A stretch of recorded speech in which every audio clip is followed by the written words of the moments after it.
పాడు జీవితము యౌవనం. యాందిరయ్యా యాన్ చేస్తున్నా పాట పాడుతున్నా మామ. ఓహో డాన్స్ కూడా పోయిరా? నాకు డాన్స్ రాలే మామ, పాట ఒకటే వస్తుంది. సిగ్గులేదా? సిగ్గులేదు మామ, సిగరెట్ ఉంది కావాలా? రే చదువుకు నువ్వు ఆ మాత్రం తెలియలేదా? నేను బడికి ఎప్పుడు పోయినారా? బడికే పోలా నేను.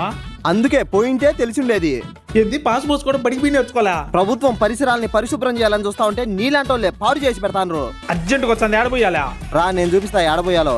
మామ మామ ఇంకొంచెం వస్తుంది, పోసొస్తారా? చవా ప్రశాంతంగా ఉందిరా నాయన. యారా హ్యాపీయా? హ్యాపీ మామ. ఇంకోసారి ఆడపడితే ఆడ పోయకుండా ఇడికొచ్చి పోసుకో. సరే మామ. ఇంకా బా. ఏ బాబు ఏడిపోతాడ్రా బాబు, 5 రూపాయలు లెక్కించుకోండి. లోపలేం లేదు, డొల్లా. నీ దగ్గర లేవు, నా దగ్గర లేవు. కానీ బిన్నా కడగండి, కస్టమర్స్ వస్తాండ్రు. ఆ జమీందారుకే ఏలి నాటి సన్ని సడకులు పెట్టిందే, నిధి కారేసిందే, చేతికి చిలుపులు ఇచ్చిందే.